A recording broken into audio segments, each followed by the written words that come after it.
Just wanted to take a little sip. And we're back. Part 2. So, as I was saying with my last video, for the most part, and we're talking about people who are in their 50s.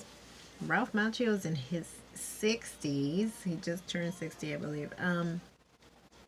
Everyone looks remarkably well. And again, I don't know, maybe perhaps when, us 80s babies, Gen Xers, were growing up, 60 meant like really like, oh, not, and again, no shade to 60-year-olds, no shade to 50-year-olds, but you just thought of them as much older. And I think perhaps maybe with the use of, some skilled plastic surgeons or whatnot, and Botox and fillers, you can look your best regardless, if you are that age. But everyone, for the most part, looks remarkably well, like have upheld. And not for nothing, I was not a Johnny Lawrence kind of gal, like I mentioned in my other video. I was a Ralph Macchio fanatic, very much like on the show How I Met Your Mother, Lily, who like, literally, she's like playfully at the end of the episode, which I'll link down below, where they make their cameos, and that was the predecessor to Cobra Kai, and she's drooling over Lily's character is drooling over Ralph Macchio, and she's like being coy, like, no, I'm just, I'm being flirty, but it doesn't really mean anything. And Ralph gives her his hand, and she starts like, like I would have so done that as a kid, because that's how much of a geek I was, and definitely in love with his character, especially in Karate Kid 2. Oh my God, I love that movie, and I love the soundtrack. Who didn't? But I want to say now, the age that I am now, I'm like, Johnny, hello, Johnny. I'm like, not like Johnny's career or anything, but he is upheld. Like, I'm kind of like, man, I should have been looking at your blondie behind back in the day. That, you know what? Not for nothing. That's what I will say about this show. That I think there's impulses of, because there's so many like flashbacks to when, because they have so much great footage from the Karate Kid and all the Karate Kid franchises that came, sequels, prequels they came after, that they link it back to the show. And they have so much stock footage that it makes you want to see it. Like, it's great publicity for the show, for the movies that came before. And if you weren't privy to them, you're kind of curious, like, because I haven't seen it. Honestly, I haven't seen the Karate Kid or Part 2 or 3 and so forth in a very long time. So it makes you want to do your research even more. You're curious about seeing it again. You're like, what did I miss? And then it's seeing, like, the chorus. And, I mean, they used to play it, the Karate Kid on constant rotation, like on TBS and WPIX. So those memories, I mean, those scenes are like tattooed in people's brains, but like certain technicalities and details that I believe the showrunners take from those scenes and then inject it into the show, that makes you want to like rewatch it just in case you miss something. I want to say they've done a phenomenal job.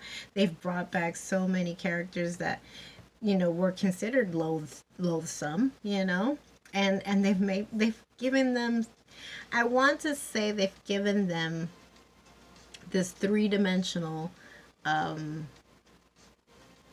what's the word? This three-dimensional ability that makes you click and relate to them. It's not a pass. It's not like you're kind of like, oh, and you feel sorry for them. It's just, it makes them human, as opposed to this wooden thing where it's like, oh, they're just evil. They're just pure evil, and they should be hated upon. Even, again, I want to say they're really skilled showrunners for this show, because even down to our main protagonist of Johnny, it's almost as if they must have incorporated all of their TV viewing and movie viewing and injected them in and given it a contemporary spin to Cobra Kai, because Johnny's character is very reminiscent And a lot of us, you know, Gen Xers remember, at least if we saw the show in reruns, we know All in the Family and Archie Bunker. Now, I'm not saying Johnny is that ignorant, but he's kind of reminiscent. Perhaps also because of his backstory. He was raised with a old crotchety stepdad, not his legitimate father. And we also get some more backstory on his childhood in this season, season 4. So even his ignorance is a little on the comedic side. Not everything he says is like yuck, yuck, yuck, but you kind of understand where he's coming from. Like the fact that he's progressive now, to date a Latina on the show. And no, not everything has to be Latino infused. I just love that this is how you incorporate other ethnicities in the show, and it doesn't feel like a woke moment, the special episode, the diversity cast, just so that we kind of check that box, kind of like, and just like that is doing, unfortunately. They're just existing in this world. And how he came about dating her because of his student of Miguel. Now we're picking up where they kind of left off on season 3, where there was instances that they had hooked up, but they were going to kind of keep it quiet from her son because they didn't know how he would react to it. And now they are kind of dating. He's much more involved in their family life, even down to the family dinner. And he says something so ridiculous, like he makes his like typical manwich, you know, dinner, and he's very proud of himself. And he bought all these like extra servings and salsa because he just assumes that because they're Latinos and Latino family, they must be of Mexican culture. And the grandmother who plays the grandmother, her name is, well, on the show is Rosa, and her real name is Rose Blanco, which is funny. But she's quirky that he's like, oh, look what I got you, this salsa from, it's like the old country. And she's like looking at him like, huh? Just like, what does that have to do with anything? We're Ecuadorian, we're not even Mexican. So, but it's so cute and endearing, and it doesn't feel preachy. This is what I'm saying, like, this is how you incorporate, you know, a multi-ethnic cast without it feeling like forced and literally lodged down a person's throat when watching. And it's fun.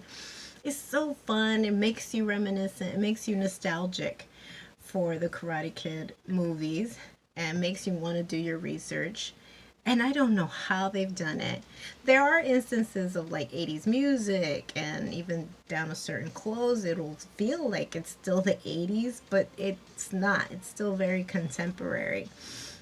Like this song from like The Weeknd.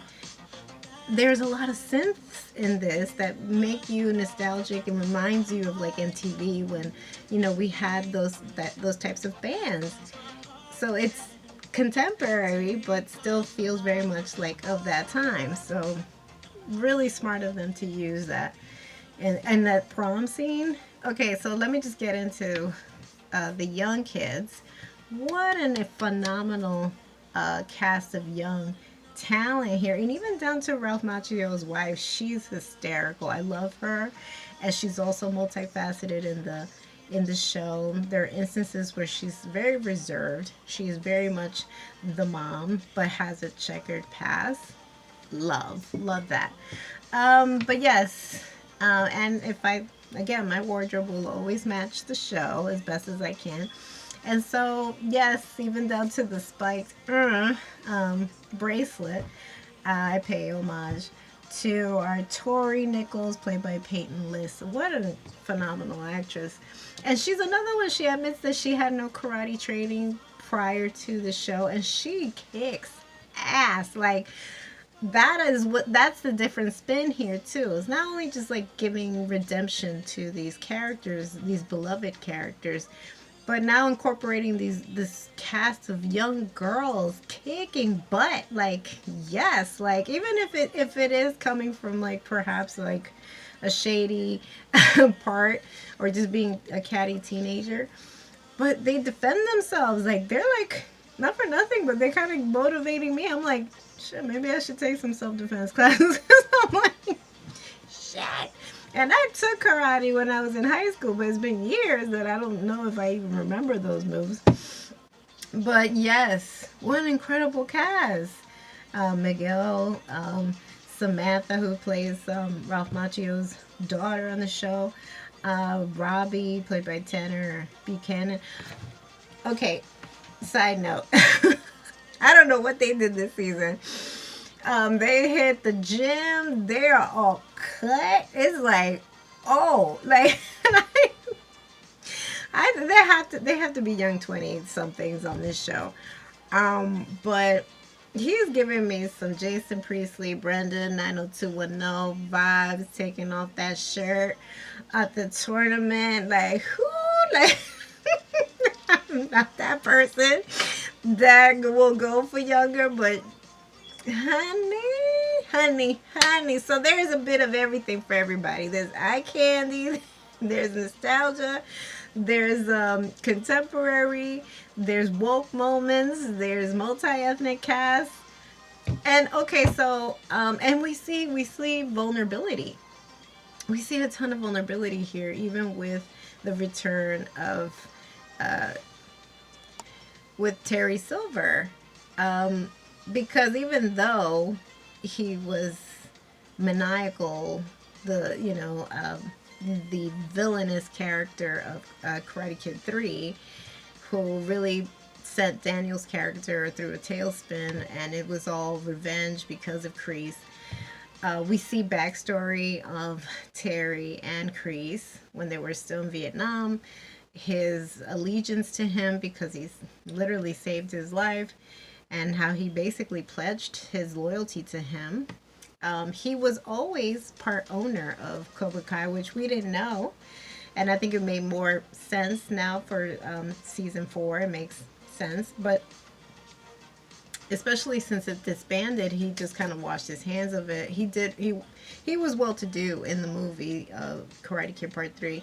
But he went on to be like a multi-billionaire. And now that Kreese is worried because, as how we left off season 3, they came to this like bet between Danny, Johnny, and him, where they kind of all agreed to do the tournament, the Valley tournament, and whoever wins gets to stay in business, and who loses will have to hang up their gi and call it a day, not ever teach again. So he seemed worried. You could see in the first few episodes that Kreese is kind of like, what am I going to do? So he reaches out to to Terry Silver. And he didn't want to associate with him. He put that in his past, admits that he was doing a lot of coke at that time, and he actually showed some remorse for what he had done. He had turned a new leaf, has done a 180 in his life, leading a new life. But in Kreese coming back, he's reminded that there's still that instinct and loyalty to Kreese. And so we see these instances of vulnerability that I don't think were ever really shown in the film. And again, kudos to the actor. And there's instances too that they interject like all these other films from yesteryear that kind of coincide with the Karate Kid. Like for example, Rocky was directed by John G. Avildsen, who did Karate Kid and Rocky. And these moments of like where they had to band together, that camaraderie, is infused in this season. So again, makes you want to see these films from back in the day and compare them to what you're seeing in the show. And in this case with Terry Silver, you see him, that his weakness is Kreese, because he's just always felt an allegiance for him for saving his life, but almost to a default. He thinks that he can like really change matters here by now attacking, spoiler alert, Johnny.